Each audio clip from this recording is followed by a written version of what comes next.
Olá, eu sou Júlia Siqueira da Rocha, sou pedagoga com doutorado em educação e pesquisadora do campo da justiça na educação. Então, o convite para que eu fale sobre o bolsonarismo e o campo educacional brasileiro me permite fazer um registro que, ao mesmo tempo, é uma denúncia e uma denúncia de grande repercussão, porque implica na formação das novas gerações. E eu fiz uma retrospectiva, então. Vamos lembrar que o Brasil, após um golpe oficializado por um impeachment, faz uma eleição e essa eleição traz para o poder, para a presidência da República, um homem de extrema direita e que monta uma equipe bastante polêmica. Na educação, ele vai escolher para ser ministro um senhor chamado Ricardo Velez Rodrigues, um homem bastante desconhecido no campo educacional. Não era um homem com uma produção sobre educação no país. Não era um homem das nossas universidades federais, das nossas estaduais, ou mesmo das nossas universidades comunitárias, com produção para o campo da educação. Este senhor Velez, ele vai ficar apenas de 1º de janeiro de 2019 até o dia 8 de abril. Ele vai ter uma vida curta neste lugar de ministro da Educação. Mas não tão curta que deixasse de fazer alguns estragos. Então, ele era um homem que registrou isso publicamente, que as universidades eram de cunho marxista, comunista, portanto, no olhar dele, e que no Brasil havia, dentro do Ministério da Educação, um aparelhamento de comunistas que faziam muito mal para o campo da educação. E aí, nas palavras dele, eu anotei aqui, ele vai dizer assim que, abre aspas, existe um entulho marxista que tomou conta das propostas educacionais de não poucos funcionários alojados no Ministério da Educação. Então, também, nas palavras dele, ele precisaria limpar o Ministério da Educação destes funcionários que eram um entulho marxista. E, com isso, os órgãos do Ministério, como a CAPES, o CNPq, que são as agências de fomento de pesquisa no país. Vamos lembrar que ele é um filósofo teólogo e professor militar da formação do Exército.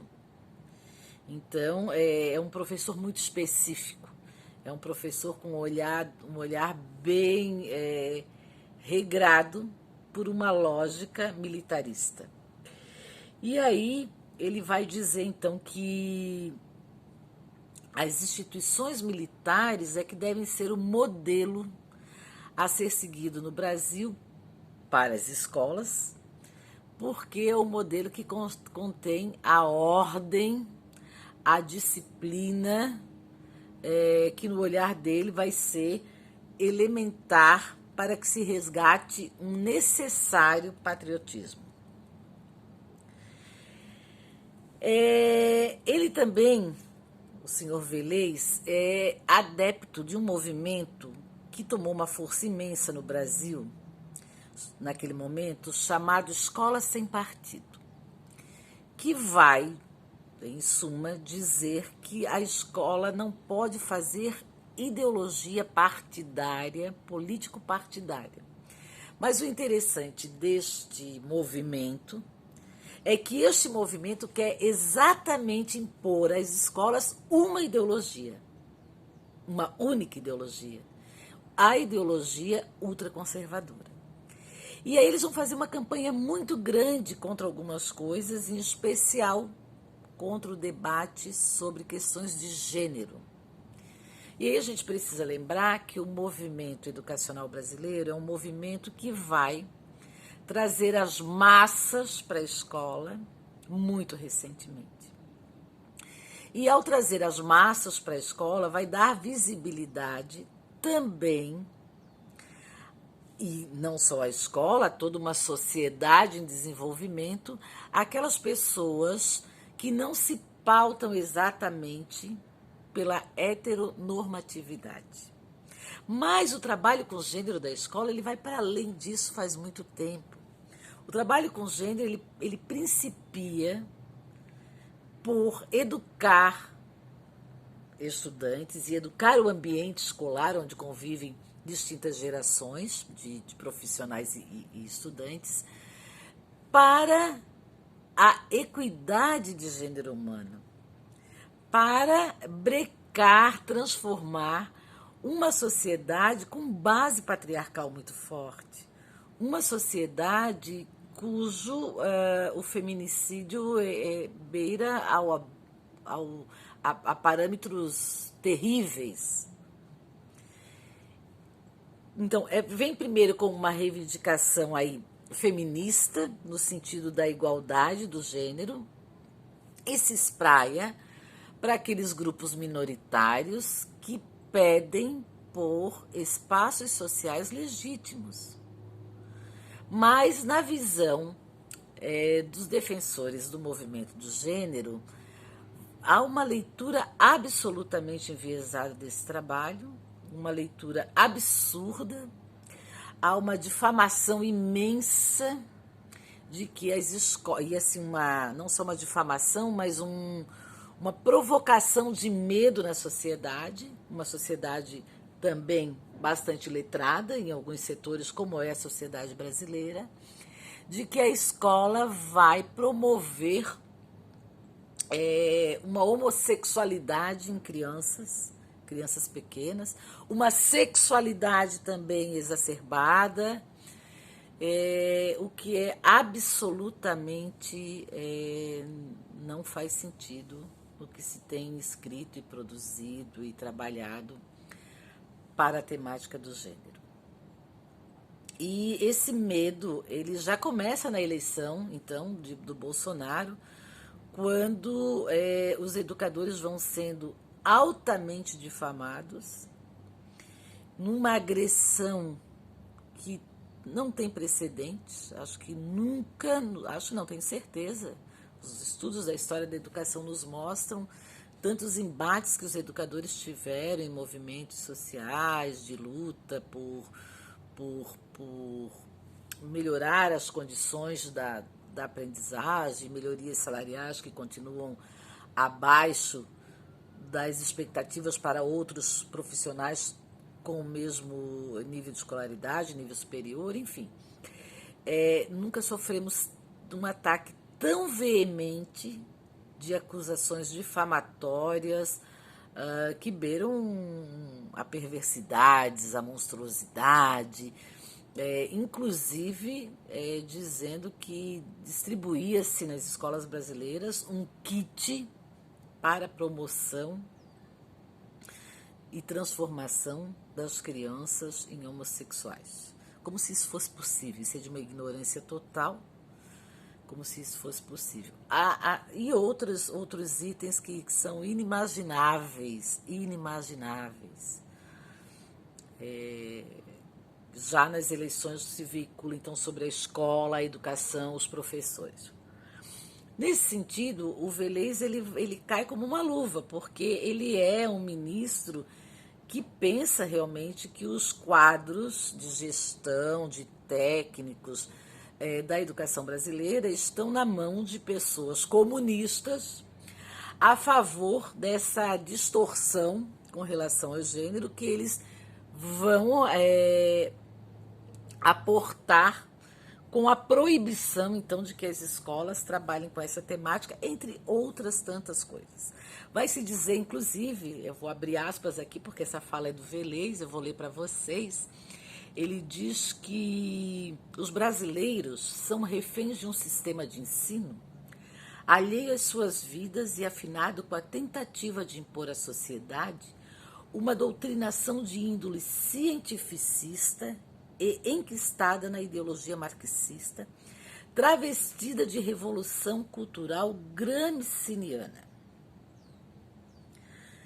E aí ele prossegue uma fala que vai nessa linha. Mas eu vou ficar esse pedaço porque essa ideia da índole cientificista vai mostrar um outro caráter do governo Bolsonaro em relação à educação, que é tentar desqualificar a ciência. Vejam vocês, a escola é, por sua natureza, o lugar da socialização do conhecimento científico. E nós vamos ter um ministro que nega a ciência,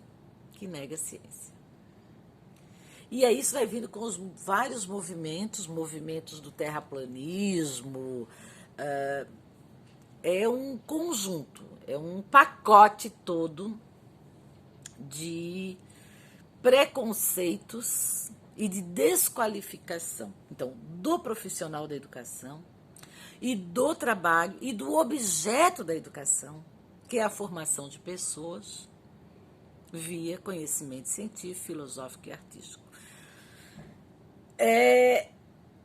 Este senhor, ele vai fazer algumas coisas no Ministério da Educação que vão culminar com essa sua queda nesse janeiro, fevereiro, março, e aí primeiro ali, iniciozinho de abril, ele vai caindo.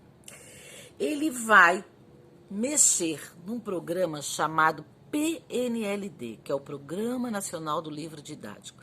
Um programa que demorou muito para o Brasil estruturar, são décadas de trabalho, e que são milhões investidos para que os alunos brasileiros tenham acesso a livros, nem que seja um único livro didático.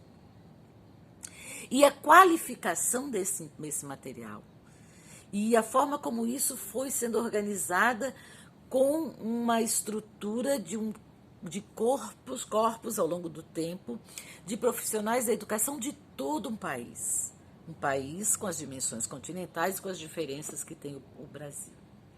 Então, ele é um programa que ele vem se qualificando ano a ano, vem realmente, de fato, um bom estudo desse programa mostra como ele vai se qualificando e como ele é importante para a educação brasileira.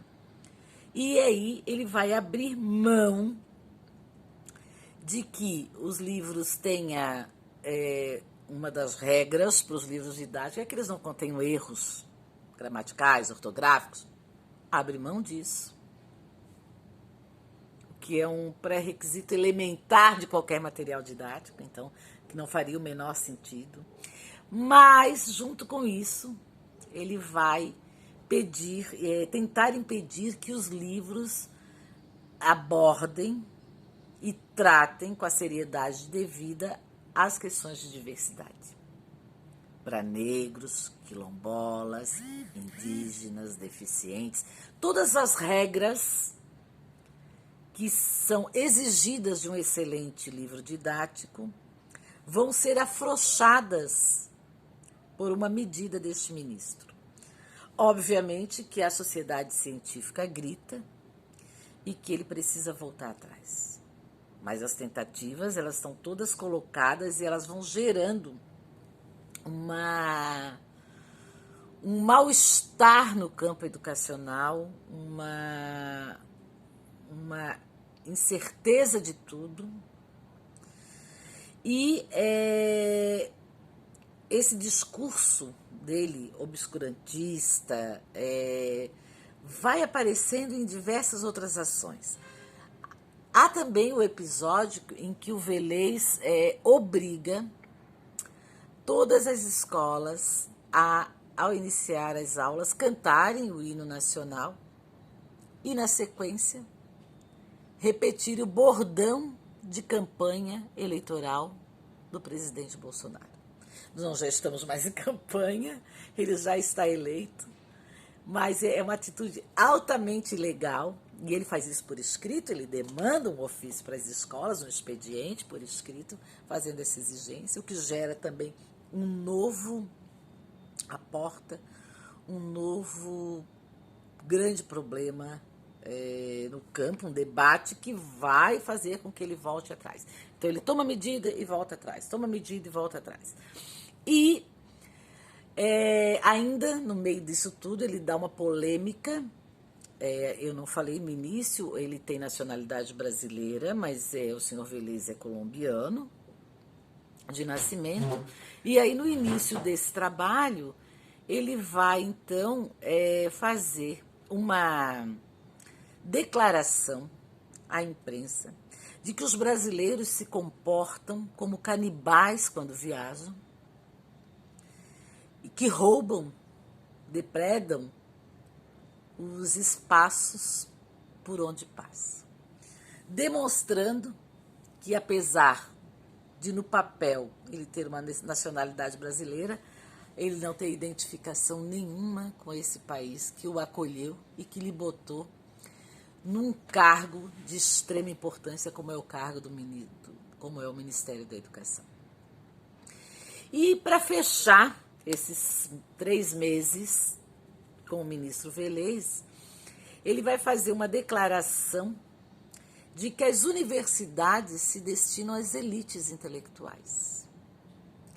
E aí nós vamos fazer toda uma discussão em relação a isso, porque ele quer jogar por terra, com esse seu discurso ultraconservador, incipientes conquistas do campo do ensino superior que o Brasil muito recentemente vem assistindo, que é o ingresso da população negra, que é o ingresso da população periférica, que é o ingresso da população indígena aos bancos universitários, que é, de fato, a democratização do ensino se materializando, ainda numa escala muito aquém do que deveria ser, mas se concretizando, e ele vai fazer, então, um movimento de tentar burlar esse processo. Vamos pensar nesse termo, né, que é da elite intelectual a qual ele se destina. Eu vou fazer uma paradinha aqui porque eu acho que a minha câmera está balançando, né? Eu vou tentar então mantê-la assim para ver se ajuda o nosso trabalho. Esse termo, elite intelectual, que tenta pôr a universidade para alguns, pode ser muito bem contraposto por algo que Pierre Bourdieu pensou lá no fim dos anos 70, 78, ele vai dizer assim, que a elite intelectual é o racismo da inteligência. Então, o que nós temos, eu acho que faz uma excelente síntese de quem foi o ministro Velez, o que nós tivemos como primeiro-ministro do governo Bolsonaro foi um homem que tinha racismo de inteligência, além de outros possíveis racismos. Então, ele é muita polêmica no campo educacional, o Velez é substituído após esse primeiro trimestre em 8 de abril, ele sai primeiro, em 8 de abril, pelo ministro Abraham Bragança de Vasconcelos Weintraub.